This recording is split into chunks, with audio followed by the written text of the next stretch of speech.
Excel के इस video में हम लोग एक्सेल के व्यू टेब को कवर करेंगे और व्यू टेब बहुत ही इंटरेस्टिंग है। जैसे एक्सेल में सिंक्रोनाइज क्या होता है, फ्रीज फैन क्या होता है, और हम न्यू विंडो को कैसे इंसर्ट करेंगे, जूम इन जूम आउट को कैसे सेट करके रखेंगे, इन सभी चीजों को हम लोग व्यू टेब में सभी ऑप्शन को कवर करेंगे और बारीकी से देखेंगे। बहुत ही इंटरेस्टिंग है और बहुत ही इंपॉर्टेंट टॉपिक है, तो चलिए इसे कवर करते हैं। स्टार्टिंग में हमने व्यू टेब को ओपन करके रखा है एक्सेल को, और यहाँ पर व्यू टेब में है workbook, view, show, zoom, window और मैक्रो। ये जो हमारा एक्सेल का शीट ओपन हुआ है ये हमारा नॉर्मल व्यू में है। यदि हम पेज लेआउट में क्लिक करेंगे तो हमारा व्यू चेंज हो जाएगा, और जैसे हमने पेज लेआउट में क्लिक किया तो पेज लेआउट हमारा इस प्रकार से ओपन होता है। जैसे हम पेज लेआउट के माध्यम से हेडर एंड फुटर को इंसर्ट कर सकते हैं, राइट। हम यहाँ पर अपना वर्कशीट का हेडर एंड फुटर को इंसर्ट कर सकते हैं, हम नाम दे सकते हैं, राइट। पेज ब्रेक प्रीव्यू ये हमारा है जो इस प्रकार से दिखाता है पेज ब्रेक प्रीव्यू, जो पेज नंबर को दिखाता है कि हमारा डेटा पेज 1 में कितना है और पेज 2 में कितना है। बट प्रिंट करने पर ये हमारा ऐसा नहीं दिखाता है। जैसे यहाँ पर देख पा रहे हैं कि पेज 2 दिखा रहा है, दूसरा में पेज 1 दिखा रहा है, राइट। यहाँ पर पेज 1 दिखा रहा है, ये हमारा प्रिंट में नहीं आता है। अभी फिलहाल के लिए हम नॉर्मल पेज में रहने देते हैं, और ये हमारा 100 जूम है, राइट नाउ। सेकेंड है कि कस्टम व्यू। कस्टम व्यू है, कस्टम व्यू हमारा कुछ टेक्निकल इश्यू की वजह से यहाँ पर ऑप्शन हाईलाइटेड नहीं हो रहा है। बट कस्टम व्यू से क्या होता है कि यदि हमारा कुछ डेटा यहाँ पर है, कुछ डेटा यहाँ पर है, कुछ डेटा इधर है, तो यदि अलग अलग डेटा को सिलेक्ट करके यदि कस्टम व्यू में जाके हम नाम को ऐड करेंगे तो क्या होगा कि कस्टम व्यू जैसे आप क्लिक करेंगे वहां पर जो भी आप सिलेक्टेड डेटा का नाम दिया हुआ रहेगा, उस सिलेक्टेड डेटा के नाम पर यदि आप क्लिक करेंगे तो सीधा उस डेटा हाईलाइट हो जाता है, राइट। अगला है फुल स्क्रीन। यदि आप डेटा को फुल स्क्रीन में देखना चाहेंगे तो फुल स्क्रीन में क्लिक करो, और ये हमारा डेटा फुल स्क्रीन में दिखा रहा है। तो इस प्रकार से फुल स्क्रीन में अपने डेटा को देख सकते हैं, राइट। अभी फिलहाल के लिए हम नॉर्मल व्यू को ही रहने देते हैं। अरे ये हमारा नॉर्मल व्यू है। सेकेंड है कि शो में कि यदि ग्रिड लाइन का मतलब क्या होता है, जैसे अभी फिलहाल के लिए इधर भी हमारा क्या है, रो का लाइन और कॉलम का लाइन दिख रहा है, राइट। ये जो सेल का लाइन है वो हमारा दिख रहा है। बट जैसे ग्रिड लाइन करेंगे तो ग्रिड लाइन करने से क्या होता है कि इधर हमने क्लिक किया, क्लिक करने के बाद इधर का जो भी सेल का लाइन था वो क्या हो गया, हट गया। बाकी सभी सिर्फ और सिर्फ कितना है जो हमने बॉर्डर दिया है वही दिख रहा है, राइट। हेडिंग भी वही है। यदि हेडिंग में चेक आउट करके रखते हैं तो हमारा हेडिंग दिखाता है, अन्यथा दिखाता नहीं है। फार्मूला बार है, फार्मूला बार भी यदि चेक आउट करके रखेंगे तो फार्मूला बार हमें दिखता है, अन्यथा फार्मूला बार नहीं दिखता है, राइट नाउ। तो इस प्रकार से हम बहुत ही कॉमन है। अब स्टार्ट होता है जूम, राइट। जूम में क्लिक करेंगे, जूम में क्लिक करने के बाद हम कितना % जूम को रखना चाहते हैं अपने एक्सेल वर्कशीट को, 200%, 100%, 25%, 50%, 75% या फिट सिलेक्शन अपने अनुसार जो भी फिट होगा उसे हम रखना चाहेंगे, उसके बाद ओके करेंगे। ये हमारा 100% है, राइट। इसे हम रहने देते हैं। आप अपने अनुसार चूज करके वहां पर जूम सिलेक्शन रख सकते हैं। अगला है 100%। ये हमारा जूम सिलेक्शन कितना है, 100% है, राइट।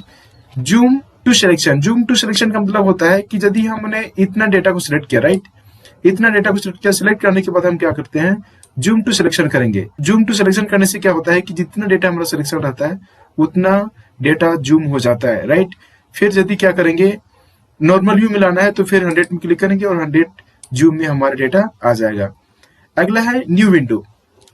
न्यू विंडो से क्या इफेक्ट पड़ता है वो हम देखते हैं। जैसे न्यू विंडो में क्लिक किया, क्लिक करने के बाद आप यहाँ पर देख पाएंगे कि 2 विंडो हमारे पास इंसर्ट हुआ है, राइट। हमने न्यू विंडो क्लिक किया, 2 विंडो हमारे पास आया होगा, राइट। ये हमारा विंडोज ओपन हुआ, न्यू विंडो में क्लिक किया, ये हमारा दूसरा विंडो होगा, राइट। अब क्या करेंगे, जैसे अरेंज करना होगा। जैसे हम अरेंज करेंगे वर्टिकल, हॉरिजॉन्टल करता हूँ, राइट, हॉरिजॉन्टल। ये हमारा 2 सीट है, राइट, एक नीचे है और दूसरा यहाँ पर ये।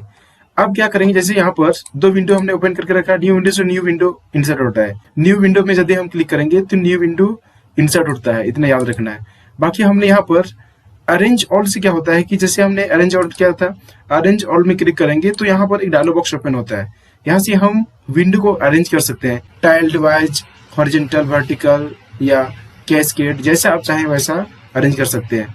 जैसे हमने यहाँ पर 2 विंडो को ओपन करके रखा और दोनों को हॉरिजॉन्टली रखा है, राइट। यदि वर्टिकल करेंगे तो वर्टिकल करने से ऐसा विंडो ओपन होता है, राइट। अब क्या होगा, जैसे ये हमारे पास 2 विंडो ओपन हुआ है, हम यदि यहाँ पर स्क्रॉल करते हैं तो ये हमारा स्क्रॉल नहीं होता है, और यदि सेकेंड विंडो पर यदि हम स्क्रॉल करते हैं तो ये वाला विंडो हमारा स्क्रॉल नहीं हो रहा है। यदि दोनों विंडो को हम यदि एक साथ में स्क्रॉल करेंगे तो उसके लिए हमें क्या करना होगा, अरेंज में जाएंगे, अरेंज में जाने के बाद यहाँ पर हॉरिजॉन्टल अरेंज करेंगे शीट को, राइट। हॉरिजॉन्टल हमने अरेंज किया। अब क्या करेंगे, यहाँ पर इस डेटा को सिंक्रोनाइज करेंगे, राइट।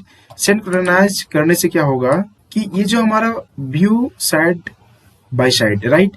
अब क्या होगा कि सिंक्रोनाइज में क्या होता है कि यदि हम यहाँ पे स्क्रॉल करेंगे तो दोनों टैब, दोनों विंडो का डेटा क्या हो रहा है, स्क्रॉल हो रहा है, राइट।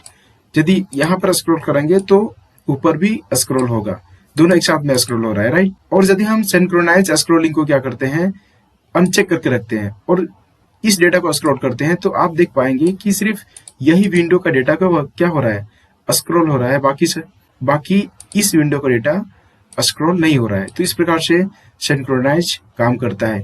मतलब इस डेटा पे जो भी डेटा हम मिलान करना चाहेंगे तो सिंक्रोनाइज को यूज करके हम अच्छी तरीके से उस डेटा को हम मिलान कर सकते हैं, राइट। रिसेट विंडो पोजीशन, हम विंडो पोजीशन को रिसेट कर सकते हैं, राइट। अगला है हाइड और अनहाइड, स्प्लिट नॉट स्प्लिट। जैसे एग्जांपल के लिए हमें यहाँ पर स्प्लिट करना है, डायवर पर क्लिक किया, उसके बाद हमने स्प्लिट किया।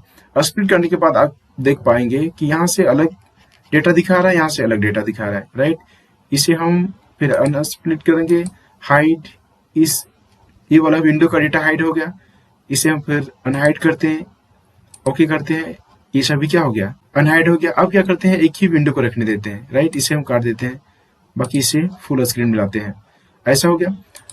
अब क्या करेंगे कि सेकेंड में क्या है कि और एक ऑप्शन फ्रीज पेंस, अगला है ये हमारा है फ्रीज पेंस। फ्रीज पेंस क्या होता है, जैसे यहाँ पर हमारा क्या है, टाइटल है, राइट, हेडिंग का टाइटल है। अब क्या करना है कि जैसे हम यहाँ पर स्क्रॉल करते हैं और नीचे हम यदि डेटा को इंसर्ट करना चाहेंगे यहाँ पर, तो पता ही नहीं चलता है कि यहाँ पर क्या लिखा हुआ था। ये तो पता चल रहा है कि नाम है, राइट। ये हमारा क्या है, हेडिंग, इसका भी पता नहीं है। इस डेटा का हेडिंग क्या है, ये भी पता नहीं चल रहा है। तो हम क्या करेंगे, पहला रो को क्या करेंगे, कांस्टेंट रखेंगे, मतलब फ्रीज करके रखेंगे। फ्रीज करने से क्या होगा कि ये डेटा हमारा स्क्रॉल नहीं होगा, बाकी डेटा हमारा स्क्रॉल होगा, राइट। जैसे यहाँ पर क्लिक किया, क्लिक करने के बाद हम क्या करेंगे, इसे फ्रीज पेन करते हैं, फ्रीज पेन करने के बाद आप यहाँ पर देख पा रहे हैं कि ऊपर का टाइटल फ्रीज हो गया, राइट। एक यहाँ पर एक लाइन आ गया। अब आप यहाँ से हम क्या कर सकते हैं कि डेटा को यहाँ पर इंसर्ट कर सकते हैं, इंटर कर सकते हैं हेडिंग के माध्यम से। हेडिंग यहाँ पे इंटर क्या कर सकते हैं, डेज, यहाँ पे वेजेज, यहाँ पे टोटल। तो फ्रीज क्या करता है कि जिस रो को आप फ्रीज करेंगे वो रो हमारा स्क्रॉल नहीं होता है, बाकी सभी रो क्या होगा, स्क्रॉल होगा।